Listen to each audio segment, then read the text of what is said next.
One of the guys in the Pro Male Collective, Spark, he found this for us. It's great to have a lot of guys working at it because this is a really good find on his part.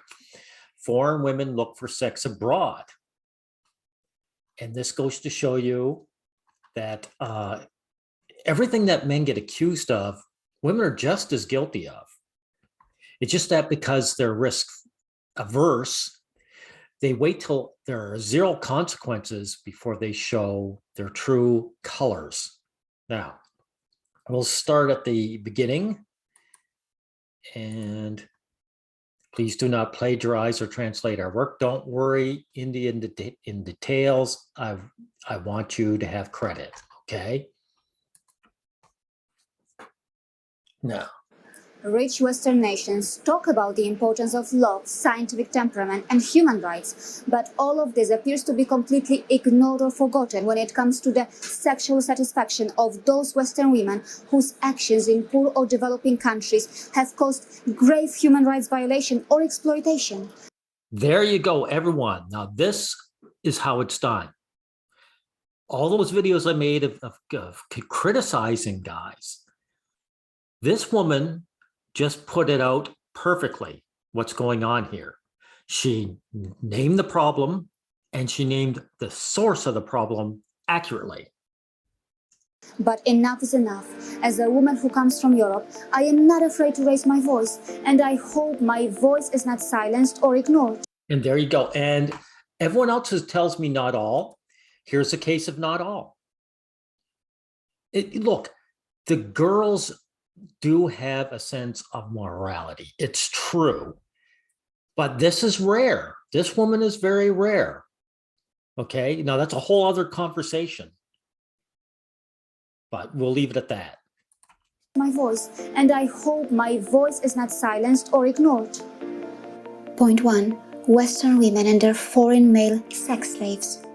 When it comes to female sex tourism, it has been observed that hundreds of thousands of Western women have traveled to poor or developing countries for their own sexual satisfaction. Now notice, like, you guys who've watched my videos can now turn around and say, hold it. Crusher, you said that women were interested in sex. And you would be right to say that. So I'm going to bring up Pro Male Vendetta. He put it perfectly. He said that the ladies can compartmentalize sex. They can prioritize it. So a woman can be attracted to a man and want to sleep with him, but if she looks at him and says he's a low status bum, I don't want to deal with him. She can compartmentalize it the way that men don't. And you can see, these women are basically enjoying sex because it's 100% on their terms. And that's what's going on here. They're saying, I want sex, but I want it 100% on my terms. Otherwise, they don't engage in it. Research by Shared Hope International mentions that these Western women who look for sexual satisfaction abroad could be teenagers or even grandmothers. Holy snap. Now, this is important too. This is how important this video is. Teenagers and grandmothers. So, oh my God, just a minute. I just want to make sure I heard that right. Okay. That these Western women who look for sexual satisfaction abroad could be teenagers or even grandmothers. So even teenage girls, the ones that everyone is so worried might have sex with men, are going out there and having sex with men on their own. And grandmothers too. And of course, not all these women are single. But there is even more to it.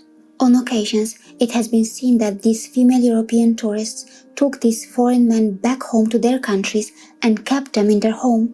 But not all stories can be expected to end well. For example, this research project mentions that many Gambian men have been brought to Europe by their female European sponsors. But since immigration laws are rigid in Scandinavian countries, these African men were often at the mercy of these European women. Here's another one. The sex trafficking bullshit that is continually put to men.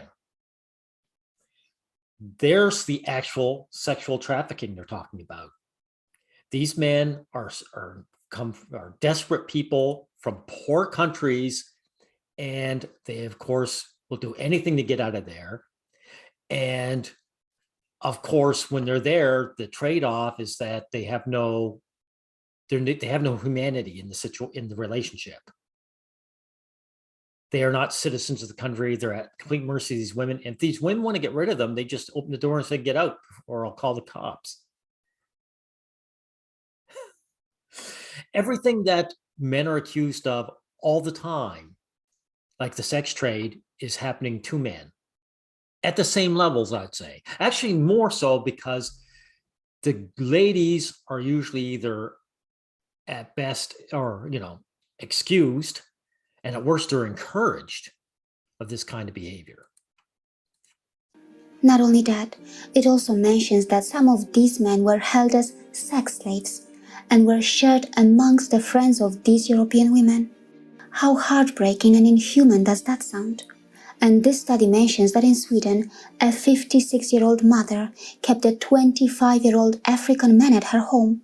But quite strangely, Wow, all of a sudden, so now you see the giant age gap is a big problem, right? Oh, no, it's not a problem now. Because the older person's a woman, the younger person's a guy. Who am I kidding? The older person is a woman, period. this 56-year-old mother would tell the African man to leave the house and go to the cinema on Sundays. Want to know why she did that? Well, the lady's grown-up children visited her on Sundays. Do you hear that too? It's okay. So basically she was saying, I want sex with younger men, but I don't want people to know I'm banging this young guy who has zero status. Do you see that? Do you see what's going on? This is the true dehumanization of it. It's not that she's an older person having sex with a younger guy. It's because she sees him as beneath her, and she doesn't want her family to know she's banging him, even though there's nothing wrong with an older woman banging a younger guy. This is what's dehumanizing about it. Spark, thank you for making this great find. This video is only 7 minutes long, and we're only 2 minutes in, and it just crashes all the rhetoric that men suffer. It's being thrown right back at the ladies. Grown-up children visited her on Sundays. Point 2. Money, goats, gifts, Maasai and the Western female sex tourists. This is the Maasai tribe of Africa, an integral and a valuable part of our global indigenous cultural heritage. It may break your heart to know this, but even this beautiful indigenous community has not been spared by the female sex tourism industry. Professor George Paul Mayer's article, which is available on Harvard University's website, reveals how one old white woman buys some goats and a bicycle for a 20-year-old African man she sleeps with. Not only that, she is proud she has a Maasai. But that's not all. The sexual objectification of these African tribals takes place openly, and even their traditional attire and their cultural dynamism or expressions are seen through the lustful eyes of many Western female sex tourists. By the way, I don't mind this part. So they're lusting after good-looking guys in beautiful clothes. There's no problem with that, as far as I'm concerned. It's just that they're taking advantage of them. That's the problem. So this woman saying this, I don't see anything wrong with that. Everyone, do you think older women don't deserve to have lust? Of course they do. So that's not the issue here. Please go through this text to understand how Western female sex tourists prefer those African men who are in their traditional cultural outfits. Would it be right to say that these white European or Western women are preying on the poverty and the vulnerability of these African tribal communities? Well, they're definitely taking advantage of them. Point 3. Sexual exploitation of impoverished underage males by rich white European women. This research project, which was financed by the European Commission, mentions that in Gambia, some respondents have spotted women with underage men, and female tourists having sex with boys is seen as a danger for the future. And this research project explores the behavior of female tourists from the global north in Gambia. Now this is incredible. Men are being shamed constantly or attacked for supposedly lusting after the underage girls. When these women's lust actually do have sex with underage boys, this is one of the first few videos or articles that actually exposes it. Men are just accused of wanting it no matter what, but here it's actually happening. The ladies are no different from us guys. They take advantage when they can. Like I said, it's just that the ladies are risk averse. So it's only when all the consequences are brought up that the mask comes off. During an interview, one African man observes, "These women come here and use their money as weapons. They know that we are poor, so they use their money as weapons to get what they want from us. Sex is their number one priority."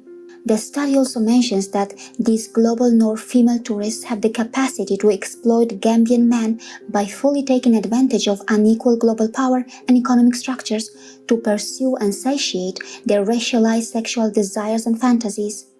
Point Yeah, the racial, sexual. This is amazing. Just absolutely amazing.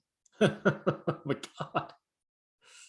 4. HIV, genital infections, and the Western female sex tourists who seem to be blinded by lust.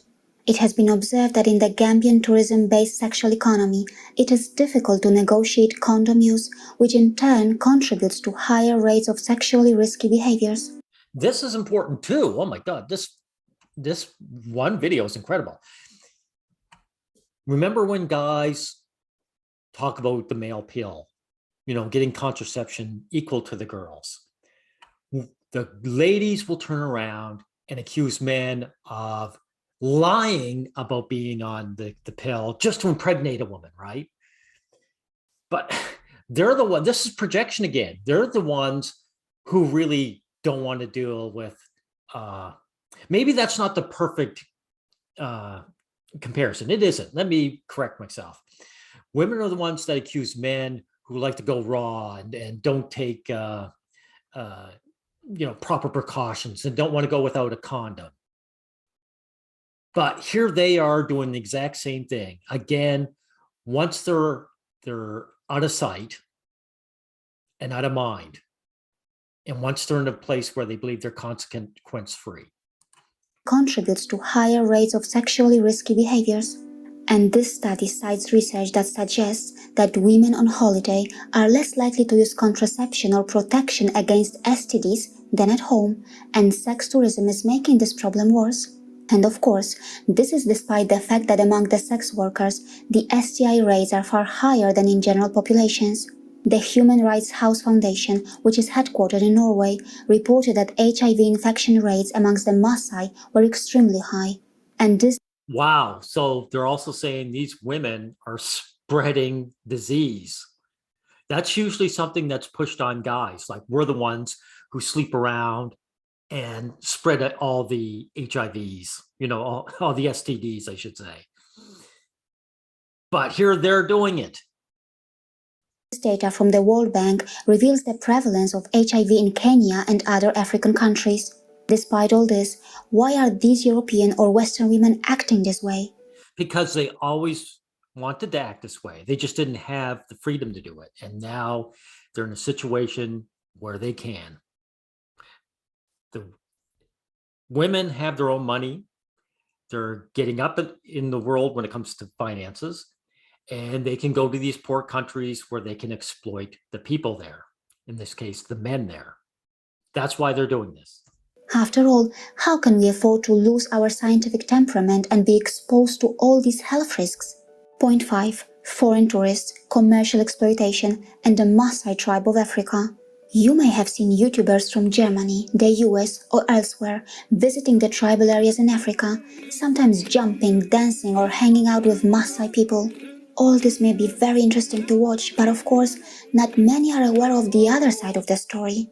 It was reported that the Maasai were being forcibly evicted so that tour operators can turn their homelands into vast nature refuges for wealthy holidaymakers. This study from the US-based Okay, I think this last one is getting off my topic, but you guys can watch the rest. I'll put it in here. And thank you, Indian in Details. You've done an incredible job. And I noticed when I was losing hope, this kind of video gives me hope. It gives me hope because I notice just recently in the last few months that there are videos showing up like this where there are good people out there that are coming back and actually bringing some kind of sexual equality into the world, that's saying, no, we're pulling the mask off now. These are real issues. So I'll just skim ahead to see if there's anything else I want to show. Oh yeah, one more. And of course, it must be mentioned that when it comes to female sex tourism, there are many destinations that are outside the continent of Africa. Latin American countries, Asian countries, the Caribbean, the list is quite long. Yeah, it's worldwide. It's worldwide. Incredible. So yeah, so this is what we're looking at. Like I said, it's not that men don't behave like this, that there aren't men that behave like this, but there are stopgaps to men behavior. And not only is it stopgaps, it's gotten to the point where innocent men have nothing to do with this get attacked. Yet here we are, there's no stopgaps to these women's behavior. And that's why they're showing themselves. Trust me, everything that men get blamed for, women will do the exact same thing. It's just that because of their nature, they have to wait till everything is completely consequence free. That's it. But other than that, they're the same. And it's because women didn't exercise what they really wanted to do out of fear that people wrongly thought they didn't want to do it. If you want to take something from this video, this is what you should be taking. All right. And again, thank you, Indian Details. Goodbye, everyone.